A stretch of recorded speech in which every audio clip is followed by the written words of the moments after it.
ก็สวัสดีนะผมมาอยู่กับรายการ The Reverse ครั้งนะวันนี้เราอยู่เกมเมกาสงครามโปเกมอนนะครับนะเดี๋ยวขึ้นรูปให้ดูนะฮะเขามีเพจของเขาด้วยนะครับนะโอเคนะอย่างแรกสุดเลยนะครับตัวนี้คือในตัวพาร์บิกอนนะคือตัวรับเควสนะครับซึ่งเควสก็แสนจะง่ายนะฮะนี่บิดไข่ก่อนเลยนะครับบิดไปถ้าเป็นดาวสีขาวนะฮะจะกลายร่างไม่ได้นะฮะน่าจะนะดาวขาวมันจะกลายร่างไม่ได้นะครับนี่เดี๋ยวให้ดูนี่เป็นโปเกมอนที่ผมสะสมไว้นะฮะหมอกไว้ทำหาอะไรเยอะแยะก็ไม่รู้นี่นะครับนี่ดาวขาวมันจะวิวัฒนาการไม่ได้นะครับประโยชน์สูงสุดของมันเลยคืออะไรรู้ไหมครับกดขายนะฮะเลือกอัตโนมัติครับแล้วกดยืนยันขายทันทีฮะนั่นแหละครับประโยชน์สูงสุดของมันฮะประโยชน์สูงสุดดีมากเลยครับนี่เราเคลียร์เควสแล้วใช้บิดไข่สามครั้งนะฮะซึ่งถ้าไม่ใช่ VIP นะครับจะเคลียร์เควสได้ง่ายมากเลยฮะซึ่งถ้าไม่ใช่ VIP เนี่ยมันจะให้คูปองมา3 ใบเมื่อกี้ผมมี4 ใบใช่ไหมตอนแรกมี5 ใบผมเปิดไปแล้วใบหนึ่งก่อนที่จะอัดนะฮะโอเคไปดูฟังก์ชันต่อไปเลยดีกว่านะครับคำแนะนำนี่นะคำแนะนำนะครับก็สำหรับคนที่เล่นใหม่นะฮะสามารถกดมาที่คำแนะนำได้นะครับแล้วก็ดูคำว่ามอบรางวัลทุกวันนะฮะแล้วก็ดูนี่นะครับรับเลี้ยงมิวทูนะครับจะได้มิวทูที่อ่อนแอมานะครับซึ่งนี่ร่องรอยเมกาเปิดตอนเวล35นะครับนี่นะครับเป็นมิวทูนะครับให้เปลี่ยนมิวไปให้กลายเป็นมิวทูส่วนมิวเนี่ยหาได้จากการเติมตังครั้งแรกนะครับให้เป็นมิวทูเต็มตัวนะฮะอันนี้ใช้มิวทูที่อ่อนแอนะครับโอเคส่วนตอนนี้นะผมทำเควสเมกาของลิซาดอนอยู่นะฮะล่อมาแรมปีแล้วไม่ใช่นานไปโอเคต่อไปเรามาดูคล้ายๆกับเควสรายวันกันดีกว่านะครับนี่นะฮะเรือสำราญครับเรือสำราญนะฮะเปิดตอนเวล10ครับนี่นะฮะฝ่ายแก๊งมันจะมีแก๊งแก๊งอะควากับแก๊งล็อกเก็ตนะแก๊งอะควาจะให้ตังค์เราสูงกว่านะครับถ้าเราเคลียร์ในระดับ3 ดาวได้เนี่ยนะครับมันก็จะมีโหมดสู้อัตโนมัติครับนี่มันจะกดสกิลเองอะไรหมดเลยฮะเสียงดังไปปะเดี๋ยวเขารีเสียงแป๊บโอเคนะมันก็จะกดสกิลเองหมดเลยครับซึ่งเราก็แค่วางโทรศัพท์ไว้นะฮะแมะแล้วก็นอนดูนะครับเรือหรูสำราญนะฮะวันปกติจะสลับวันกันไปเรื่อยๆนะครับแต่วันอาทิตย์เนี่ยมันจะมีแก๊งล็อกเก็ตกับแก๊งอควาเปิดพร้อมกันนะฮะแก๊งล็อกเก็ตลงได้3 ครั้งนะครับอควาลงได้3 ครั้งเหมือนกันนะฮะ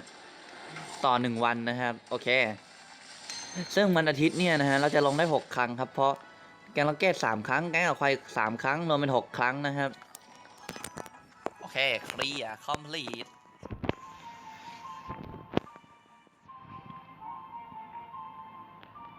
ก็เกมนี้เป็นเกมเปิดใหม่นะครับสามารถมาเล่นกันได้เยอะๆสามารถมาเล่นกันเยอะๆได้เลยนะครับผมเล่นตั้งแต่ชแนล1นะฮะตอนนี้ผมอยู่ชแนล1นะครับชแนลบิกาจูนะครับส่วนในปุ่มกิจกรรมเนี่ยเดี๋ยวผมค่อยกดนะพอรู้สึกผมกดทีไรเนี่ยหลุดทุกงานนะฮะแล้วก็ดูลงยิมนะครับลงยิมเนี่ยจะเป็นธาตุสลับวันไปนะฮะถ้าจำไม่ผิดวันจันทร์ธาตุไฟวันอังคารธาตุน้ำฮะแต่วันต่อไปเนี่ยจำไม่ได้แล้วนี่นะครับเปิดตามเลเวลฮะสูงสุดคือเลเวล100นะครับซึ่งผมเพิ่งบรรลุแค่ซึ่งเลเวล100นี่ก็ใช้ energy เยอะนะฮะ energy ก็คือข้างบนนะครับเดี๋ยวอธิบายข้างนอกอีกทีแล้วกันอันนี้ก็เหมือนกันครับแต่ถ้าเราเป็น VIP 10หรือเปล่าจำไม่ได้นะที่เพจเคยตั้งคำถามอยู่มีคนตอบนะฮะก็ขอมาแล้วกันนะฮะจำไม่ได้ว่าใครตอบนะครับโอเคก็เขาบอกว่า VIP 10เนี่ยสามารถกดอัตโนมัติได้นะฮะโดยที่เราไม่ต้องใช้3 ดาวนะครับก็ถือว่าดีงามนะฮะดีมากนะครับดีแบบดีเลยนะฮะโอเค ฟังก์ชันยิมเราก็ได้จบไปแล้วนะฮะยิมนะครับถ้าเป็นท่าน้ำนั้นจะได้อุปกรณ์ท่าน้ำมาครับนี่คือเศษนะฮะรวบรวมครบ5 อันก็จะได้1ของ1ชิ้นนะฮะโอเคแล้วก็ดูหอระฆังครับหอระฆังจำไม่ได้ว่าเปิดตอนเท่าไหร่นะอันนี้คือผมเคลียร์ไปเมื่อวานแล้วใช่ไหมก็กดเริ่มใหม่อีกทีถ้าเราเคลียร์แล้วใช่ไหมครับมันก็จะเป็นอย่างนี้นะฮะปึ๊บเราเคลียร์แล้วมันก็จะเป็นแบบนี้นะฮะเราก็ไม่ต้องสู้อีกนะครับแล้วสังเกตดูหลอดสีส้มครับหลอดอันติของโปเกมอนแล้วเรียกว่าอันติเลยนะหลอดอันติของโปเกมอนเราครับนี่นะฮะถ้าเราผ่านชั้น50 15 20 25 30 35 40 45 50เยอะนะฮะผ่านไปได้แล้วนะครับปันต่อมาถ้าเรากดเริ่มใหม่อีกทีนะครับจะเป็นเทรนเนอร์มายืนแทนครับซึ่งเราจะสู้ก็ได้ไม่สู้ก็ได้นะฮะซึ่งเรากดไม่สู้แล้วกันนะครับซึ่งผมก็ไม่รู้นะว่ากดชนะแน่จะเกิดอะไรขึ้นนะเพราะผมเคยกดไปแล้วมันหลุดตามนั้นแหละโอเคแล้วเราก็ไปกันต่อเลยนะเราขอฟาสต์ทราเวลแล้วกันขอฟาสต์ฟอร์เวิร์ดแล้วกันนะครับฟึบเดี๋ยวเราจะขอฟาสต์ไปที่ตรงนี้ผมก็จะสู้แล้วกันนะโอเค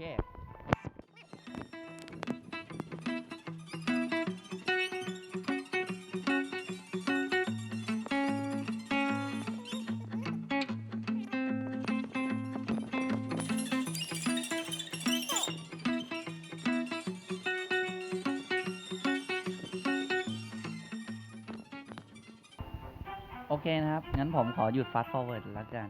โอเคเราถึงชั้นที่40แล้วนะฮะเราจะไปชั้นที่41กันเลยนะครับ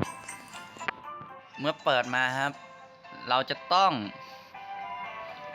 รอมันโหลดนะฮะกดคูณ2ครับแล้วกดอันติโกโลเนียครับกดทุกคนนะกดทุกตัวเลยครับไลโคนะครับได้จากอีเวนต์เปิดไข่เมื่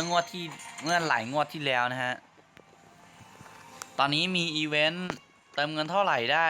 บันกิรัส4 ดาวนะฮะแล้วก็เปิดตายแล้วก็เราก็กดรับรางวัลครับนี่นะฮะจะได้ปีกสีสันนะฮะมา100นะครับแล้วก็ทองอีก200,000นะครับโอเคนี่นะครับปุ่มแรกรางวัลนะครับถ้าเรามีปีก18,888นะฮะเลขเฮียจังเลยไม่ใช่โทษนะครับก็จะเอามาแลกโอ3 ดาวได้ครับซึ่งนี่มีอีกอีเวนต์หนึ่งครับสำหรับประจำวันนะฮะถ้าใครไม่อยากเบื่อนะครับมีจับโปเกมอนนะครับนะฮะซึ่งฟังก์ชันนี้เดี๋ยวเราอธิบายอีกทีแล้วกันนะครับโอเครูที่ร้านค้าสัตว์เลี้ยงนะครับร้านค้าสัตว์เลี้ยงเนี่ยนี่นะก็จะมีของสัตว์เลี้ยงขายนะครับมีพวกโน่นพวกนี้ขายนะฮะส่วนเหรียญข้างบนตรงนี้นะครับเดี๋ยววงไว้ให้นะฮะโอเคหาจากไหนเราหาจากนี่ครับสัตว์เลี้ยงนะฮะกดขายครับแล้วมันจะขอเลือกตัวก่อนเอาเป็นตัวนี้แล้วกันนี่นะฮะเรากดไปทีนึงใช่ไหมครับ20 เหรียญแล้วกดยืนยันนะครับกดยืนยันขายไปเลยนะฮะได้มา200ด้วยนะครับค่าชดเชยนะฮะนี่นะครับก็จะได้เพิ่มมาอีก20 เหรียญนะฮะแล้วเราก็เอาไปซื้อกันเลยนะครับซึ่งตอนนี้ยังไม่มีตัวที่ผมอยากซื้อนะแล้วก็หลอมอุปกรณ์นะฮะใช้ตังค์เยอะมากนะฮะถ้าใครเคยเล่นสงครามการ์ตูนนะครับจะเป็นอะไรที่ใช้เยอะมากนี่เป็นอาวุธเอาไว้อัปเกรดนะฮะสำหรับอาวุธม่วงโดยเฉพาะนะครับซึ่งผมก็ยังไม่มีไอของพวกนี้หรอกฮะโอเคเราจะมาอัพให้ตัวอะไรคาแม็กซ์เหรอลิซาดอนเหรองั้นอัพให้ลิซาดอนแล้วกันนะครับโอเคเราจะกดตีไปเรื่อยๆนะครับตอนนี้มีเงินอยู่8,662,705นะฮะเราจะกดไปถึงเลเวล55เลยครับมาดูกันว่าตังค์เราจะเหลือเท่าไหร่นะฮะน่าจะหมดก่อนแหละน่าจะใกล้ๆหมดแล้วแหละพี่ผมก็ใช้เวลาเก็บพอสมควรเลยนะฮะก็เก็บจากพวกแกงล็อกเก็ตนั่นแหละฮะแกงควาอะไรเงี้ยนี่นะครับใช้ตังค์ไป2 ล้านกว่าเลยนะฮะแพงนะครับแพงมากสนามประลองนะฮะก็คือ PVP นั่นเองซึ่ง PVP กับโปเกมอนเนี่ยยังไม่ได้นะฮะถ้าเป็นแบบนี้เนี่ยก็ได้อยู่นะครับจะมีระดับพลังนะฮะพลังต่อสู้ผมอยู่ที่12,000นะครับซึ่งสู้ใครไม่ได้เลยนะฮะนี่ลองสู้กับใครดีกับนี่ละกันเนียสนะฮะ ระดับพลังต่อสู้10,000เองนะฮะเราต้องแกล้งคนกากไว้ก่อนนะครับเพื่อที่จะไม่ขายหน้าโอ้โหเขามีคาร์บิกอนมิวทูนะครับโอ้โหมีแต่ตัวที่ผมอยากได้นั้นเลยนะครับแต่ฮันเตอร์นะครับผมมีไอ้นี่นะฮะเอ่อจำชื่อไม่ได้ร่าง3ฮันเตอร์มันชื่อเลยนะเอ่อเกงก้าผมมีเกงก้าแล้วนะฮะและไอตัวมังกรข้างหลังนะผมก็อยากได้นะด้ามมิก้ามันเท่มากนะฮะโทษครับโอเคฟืบอันติทุบนั่นแหละชนะไปเลยเลยครับเราก็จะถูกเลื่อนอันดับนะฮะจากอันดับที่เราเคยอยู่ก่อนหน้านี้นะครับฟึบนี่ซึ่งในร้านนี้นะฮะซึ่งในนี้นะครับทุกๆ3 ทุ่มนะฮะจะมีแต้มให้ครับซึ่งแต้มเราสามารถเอามาแลกได้นะครับตอนนี้ผมพยายามเก็บให้ครบ30,000อยู่นะเพื่อจะแลกไคลิวนะฮะใครคือลิวนะฮะไม่ใช่แล้วนะฮะโอเคก็ย่งจริงยังไม่มาฮะนี่คือทีมของผมครับที่ผมใช้อยู่ก็จะมีลิซาดอนนะครับขอบม่วงนะฮะเวล50แล้วก็โกเลมนะฮะเวล50ครับร่าง3ไลโคคาแม็กซ์แล้วก็แม็กมาอาชินะฮะโอเคซึ่งยกตัวอย่างเช่นตัวไหนเดียตัวนี้นะฮะอันลิเกอร์นะฮะจะให้มันเปลี่ยนร่างเป็นร่าง3ใช่ไหมครับแล้วกดที่ตัวมันใช่ไหมครับกดตีบวกสัตว์เลี้ยงแล้วกดวิวัฒนาการนะครับนี่ฮะจะเป็นหินที่เราต้องใช้ครับซึ่งหินพวกนี้หาได้จากนี่นะครับพันธมิตรโปเกมอนแล้วก็ลงยิมนะฮะตามวันเลยแล้วก็ไปที่ประจนภัยกันต่อเลยนะครับนี่นะฮะโอเคนี่นะครับก็ถ้าเราเล่นมาเรื่อยๆใช่ไหมครับนี่ก็จะมีธาตุให้นะฮะมันก็จะมีธาตุให้เราได้เก็บกันนะฮะถ้าเรากดกวาดล้างไปเนี่ยกวาดล้างนะครับถ้าเป็น VIP ธรรมดานะจะมีสัก30 ครั้งป่ะจำไม่ได้นะครับผมอยู่ VIP 4แล้วนะเลยอยู่ที่กวาดล้างอยู่ที่100 ครั้งนะแต่ก็ใช้ไม่เคยหมดสักทีนะฮะแล้วก็ระดับผู้กล้าครับระดับผู้กล้าเนี่ยจะได้ของดีกว่าเดิมฮะ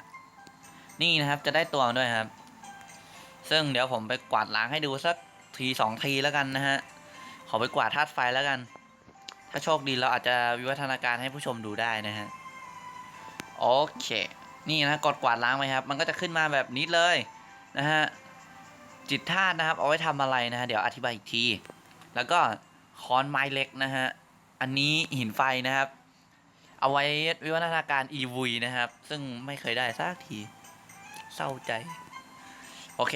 ถ้าเรากดกวาดล้างทั้งหมดนะครับฟึบรอบที่1รอบที่2รอบที่3สวยอะไรขนาดนั้นธาตุไฟไม่ได้ให้กูเลย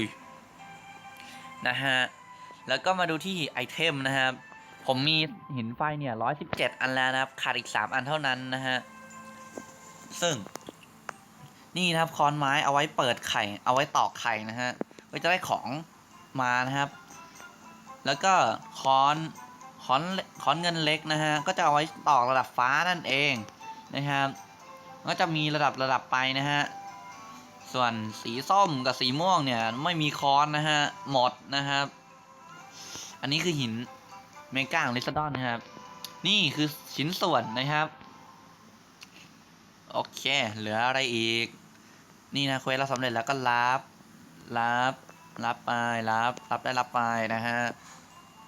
โอเคเดี๋ยวผมขอคัดไปเก็บหินไฟให้ได้ก่อนแล้วกันนะโอเคกลับมาแล้วฮะเราจะมาวิวัฒนาการแมกมาอาราชิให้ดูกันนะครับนี่นะเวลวิวัฒนาการนะครับเวลร่าง3อยู่ที่48นะฮะร่าง2อยู่ที่เวล18นะครับโอเคเมื่อของครบเนี่ยตังครบธาตุครบหินธาตุครบนะฮะแล้วกดวิวัฒนาการไปเลยนะครับ กลายเป็นบาคุฟุนแล้วนะฮะเย่ตัวโปรดผมเลยนะฮะแล้วก็จะมีเลี้ยงดูนะครับโหมดเลี้ยงดูเนี่ยมันจะเปิดตอนเวลเท่าไหร่นะจำไม่ได้วิวัฒนาการก็จำไม่ได้นะฮะส่วนเล่นกับทะลวงนะฮะผมยังไม่ได้เปิดนะครับยังเวลไม่ถึงนะฮะตอนแรกก็กะจะเปิดให้หมดแล้วแต่เปลี่ยนใจแล้วนะฮะนี่นะครับก็จะเป็นการเลื่อนขั้นนะฮะมันก็จะมีขอบเขียวขอบแบบนี้ก่อนนะฮะแล้วก็เขียวทั้งขอบเลยแล้วก็ขอบฟ้าแบบนี้เหมือนกันนะครับแล้วก็ฟ้าทั้งอันแบบนี้แล้วก็จะเปลี่ยนเป็นม่วงครับซึ่งเราจะมากดเลื่อนขั้นให้บาคุฟุนกันนะครับดูฟึบนี่ฮะร่างขั้นต่อไปก็จะเป็นแบบนี้ครับขั้นต่อจากนี้น่าจะเป็นสีส้มมั้งแล้วก็จะมีเลเวลบอกด้วยนะครับก็ยกตัวอย่างนี่นะฮะแกงก้านะครับแป๊บนึงนะครับเรากดที่เลื่อนขั้นนะครับนี่เวล3นะฮะขั้นแรกที่เวล3นะครับเราจะยังไม่กดให้ดูนะฮะเรืองนะครับโอเคผสมคืออะไรนะครับเรากดตีบวกสัตว์เลี้ยงครับนี่นะฮะจะเห็นหลอดค่าความเพียรนะฮะซึ่งเราเนี่ยต้องเก็บไปเรื่อยๆนะกดผสมป้ายนะฮะถ้าจะอัพดาวเนี่ยต้องให้ค่าความเพียรเต็มนะฮะซึ่งมันเป็นอะไรที่ยากสำหรับผมมากเลยนะฮะยากแบบยากนะฮะนี่ค่าแม็กซ์จะขึ้น4 ดาวแล้วนะครับแล้วก็ฟูจิโซนะฮะฟืบกดไปนะครับกดได้กดไปนะฮะนี่ของครบแล้วจะขึ้นแบบนี้นะครับเขาจะขึ้นแบบนี้เรากดฮะเราก็กดไปเลยนะครับไอเทมอุปกรณ์ฮะเราขายได้นะครับกดแยกนะฮะแล้วก็ขายสิ่งที่เราคิดว่าไม่น่าจะใช้นะฮะซึ่งของเขียวเนี่ยไม่น่าจะใช้อยู่แล้วแหละนะฮะซึ่งธาตุไฟเนี่ยผมไม่มั่นใจธาตุพืชเนี่ยผมไม่มั่นใจนะว่าผมยังไม่เคยเอาฟูชิบาน่าลงเลยนะครับธาตุลมก็ด้วยนะฮะโอเคเมื่อกดขายไปแล้วนะฮะก็จะได้ของมาตามนี้นะครับส่วนพวกหินเนี่ยมันจะสุ่มมานะฮะโอเคแล้วก็ไปดูที่ร่องรอยเมกานะฮะทดลองล่างเมกาครับมันจะให้เรารับเควสมาใช่ไหมฮะเมื่อเรารับเควสมาเนี่ยนี่เป็นเควสสุดท้ายหรือเปล่าวะไม่รู้นะฮะ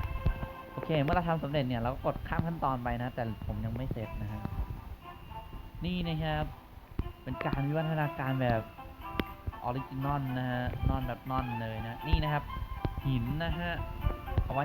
วิวัฒนาการอีวูอย่างนี้นะครับแต่ผมยังไม่มีอีวูสักตัวเลยฮะไคโอก้ากับกราดอนนี่ครับนี่นะฮะเขามีให้อวยพรลักซูซ่าครับอวยพรแล้วจะมีโอกาสได้ลักซูซ่านะฮะผมยังไม่ VIP 8นะฮะโอเคเหลืออะไรอีกร้านค้าครับร้านค้านี่ร้านค้าปกติฮะ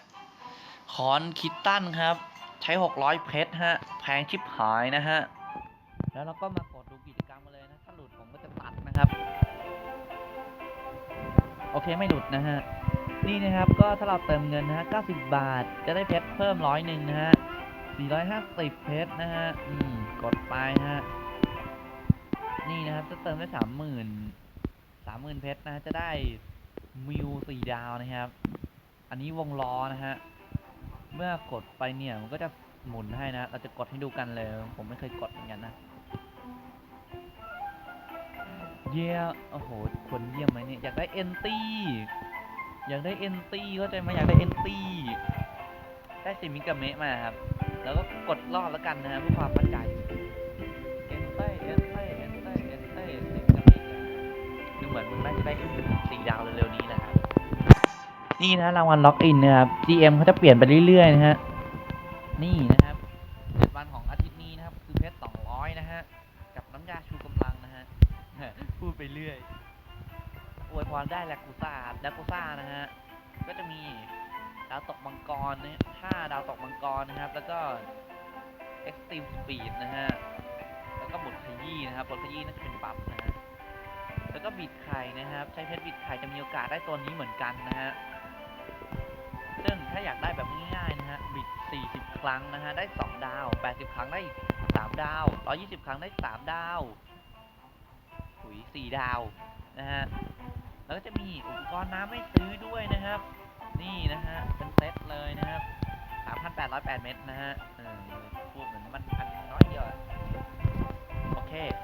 ผมยังไม่ได้จับสัตว์เลี้ยงให้ดูใช่ไหมฮะเราจะไปจับสัตว์เลี้ยงให้ดูกันนะครับ3ยังโอเคยังนะฮะอัดอยู่ใช่ไหมโอเคนะครับเราจะไปจับให้ดูกันเลยนะสักตัวหนึ่งโอ้โหรู้สึกทางนี้มันน่าจะได้เก็บเป็นร่าง4 ดาวก็วันนี้นี่แหละนะเราเป็นร่าง3กันหมดแล้วนะครับนี่นะก็จะมีมาสเตอร์บอลกับบอลธรรมดานะมาสเตอร์บอลจะเปิดตอน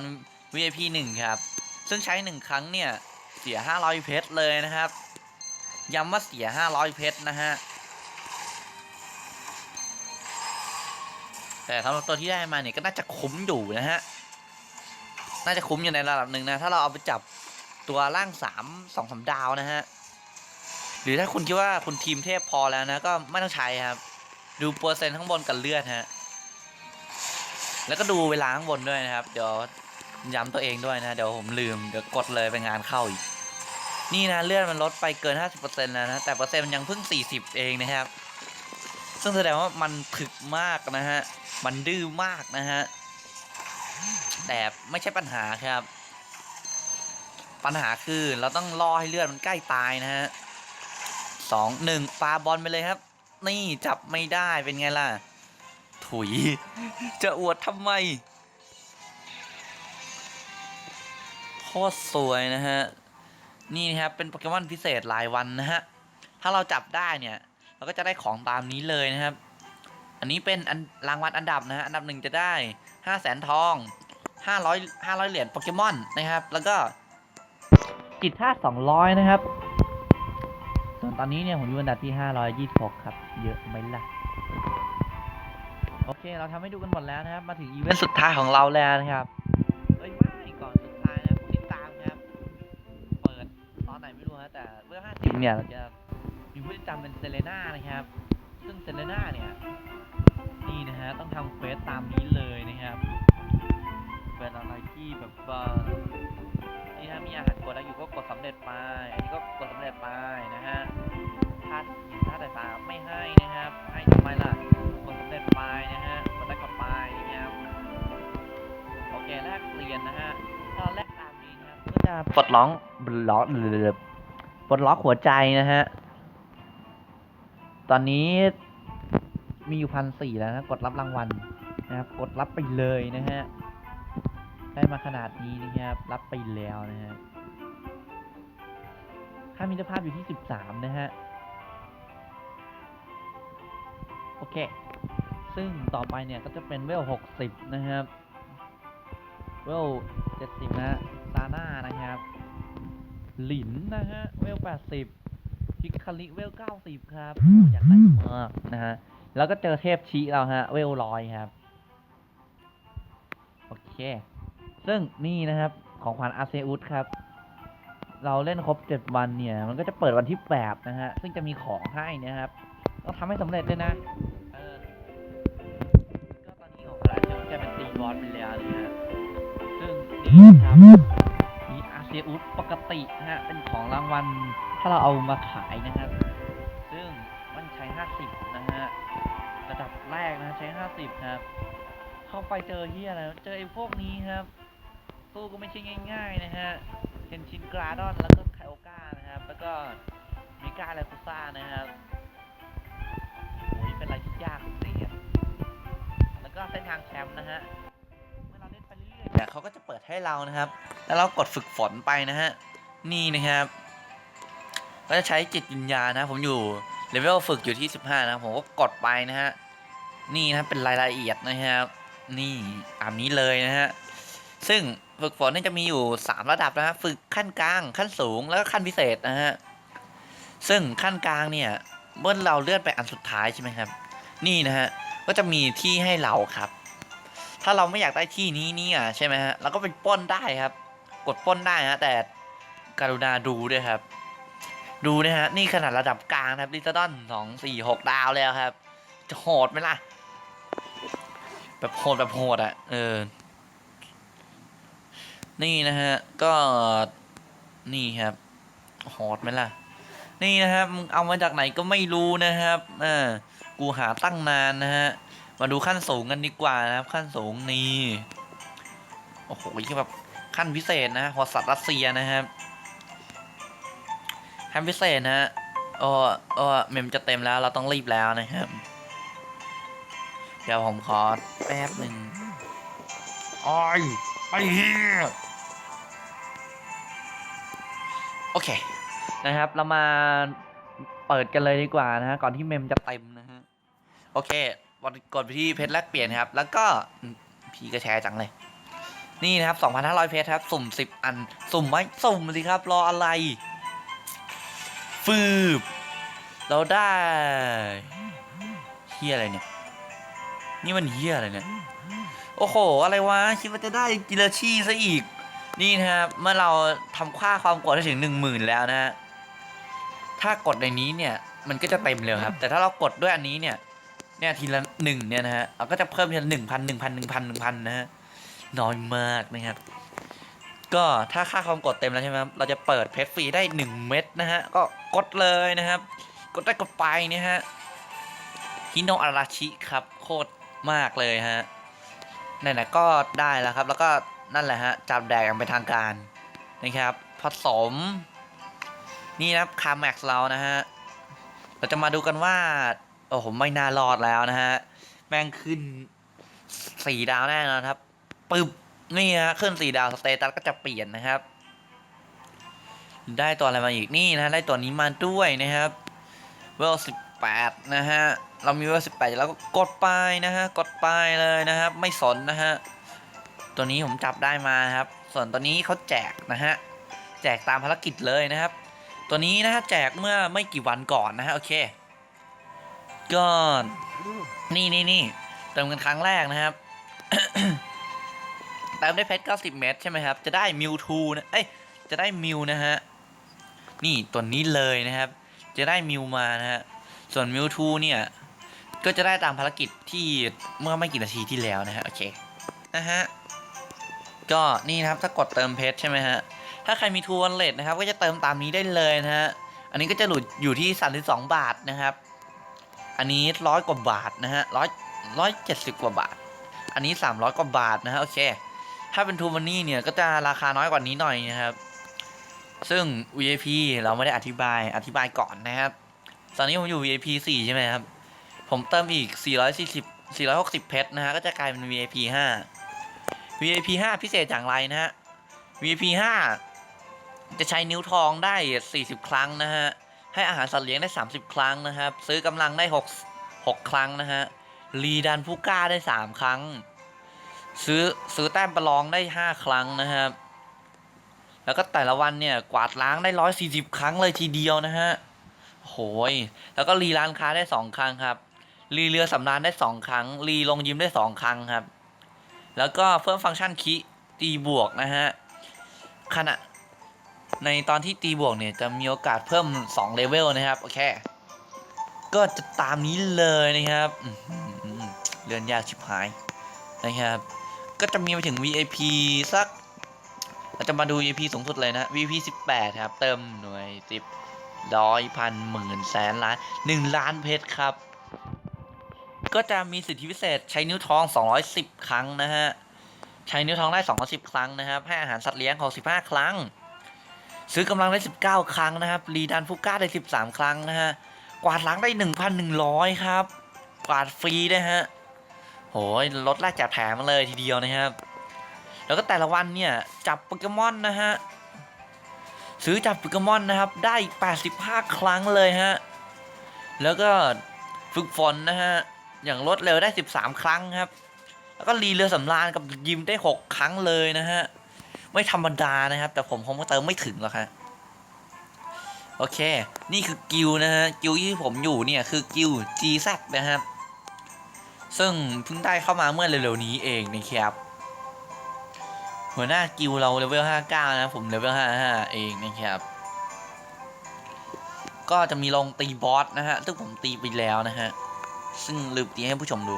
สงครามประสาทนะครับไม่อยากกดนะเดี๋ยวค้างก็จบการรีวิวหรือเปล่าไม่น่าใช่นะครับจะเป็นการเสนอมากกว่านะครับเป็น จบการเสนอเกมแต่เพียงเท่านี้ก่อนนะโอเคก็สำหรับใครที่ชอบเนี่ยสามารถกดไลค์กดแชร์กด subscribe ได้ที่ปุ่มข้างล่างนี้เลยนะครับเดี๋ยวเอาขึ้นไปให้โอเคนะครับโอเคก็สำหรับใครที่อยากเล่นนะฮะสามารถดาวน์โหลดไล่เลยนะครับเดี๋ยวผมแปะลิงก์ไว้ให้นะฮะ